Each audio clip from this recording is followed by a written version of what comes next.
That's an old book. It smells old and musty.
Of course. What's the patient's name?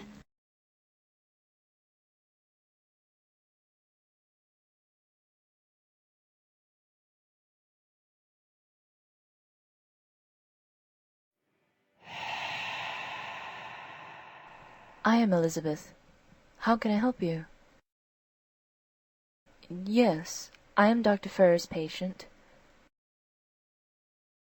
I am struck. Dr. Ferrer is dead?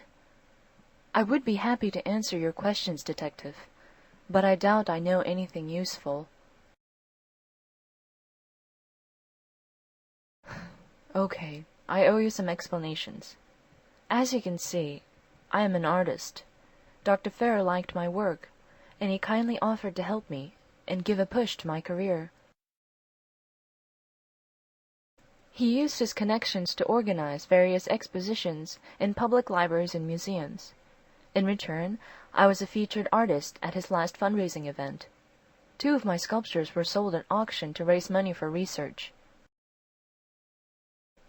It turned so well. This is just what I needed to break out in the big city. An anonymous collector ordered 10 bronze pieces. Can you imagine?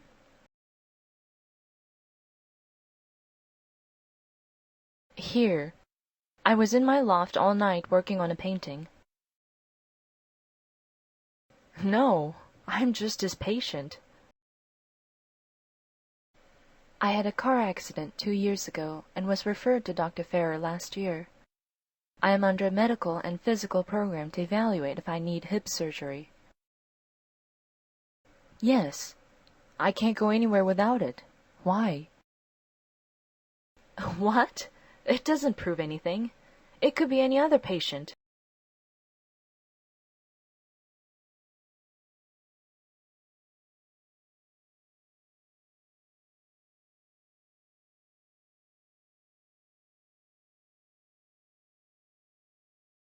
Hey, Jack.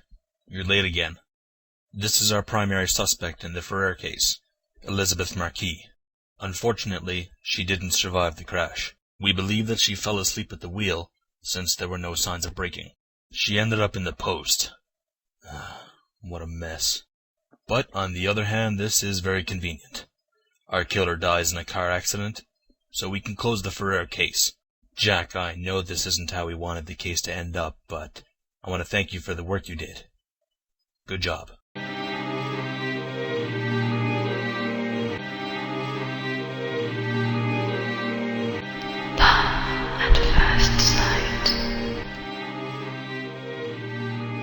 We can close the Ferrer case. Good job.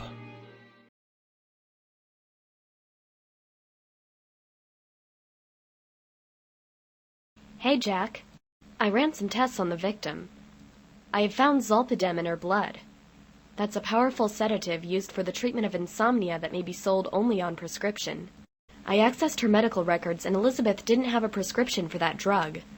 Also, no sleeping pills were found in her purse or in the car, due to the high concentrations found in her blood. If you ask me, I believe that she was drugged. Your intuition was right.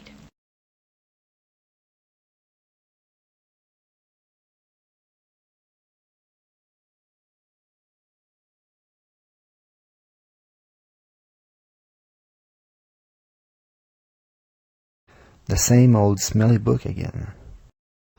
I should pay this bookstore a little visit.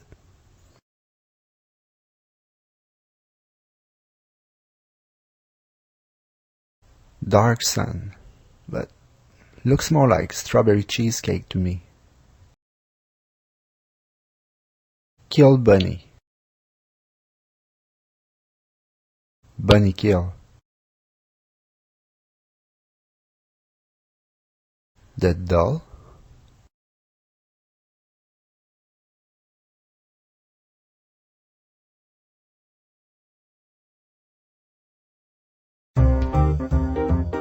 Greetings, Detective. Let me see.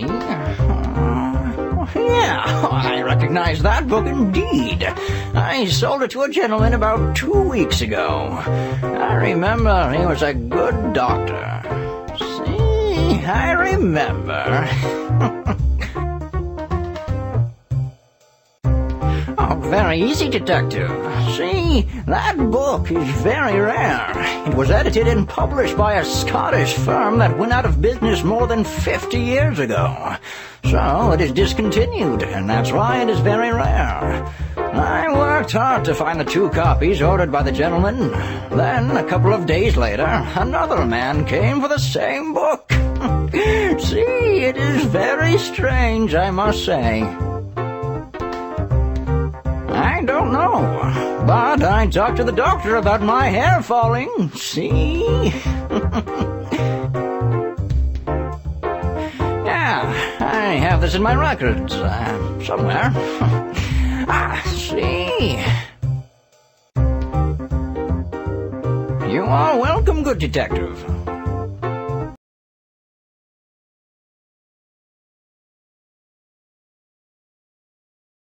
Hi, Detective.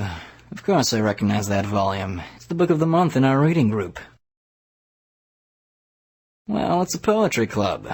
Our elect circle of members have been meeting on a monthly basis since 1992. The group meets once a month at one of our homes. We have dinner, drink wine, and, of course, discuss the book. The last person to host dinner is the chair and presides the discussion. Yes, Dr. Ferrer is an assiduous member of the club. What do you want to hear? I don't know what to tell you. The guy seems so immaculate, perfect.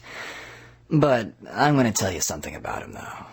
The guy is shady. I would not be surprised if the sophisticate was involved in suspicious stories and his legend was a taradiddle. A taradiddle. You got me right, Detective. I can't abide him. His perfectness goes even to reading books better than the rest of us. Oh, of course, the ladies are all delighted to hear him lecture for hours. They worship him.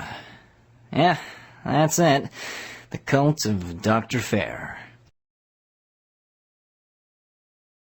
I don't know. Perhaps he ordered a copy for another member.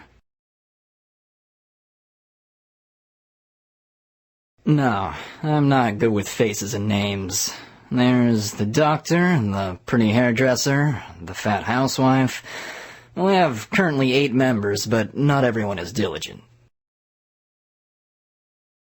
Well, honestly, it's not my choice to pick a book that is out of print for decades. We take turns choosing the book, and the only rule we have is to choose books we wouldn't normally read. Fortunately, Dr. Ferrer found a cunning bookstore around the corner which had a privileged link with a European print shop. I would have done without all that trouble finding that volume. The girl who chose it is kind of weird anyway. She's a goth. A real freak show, I tell you.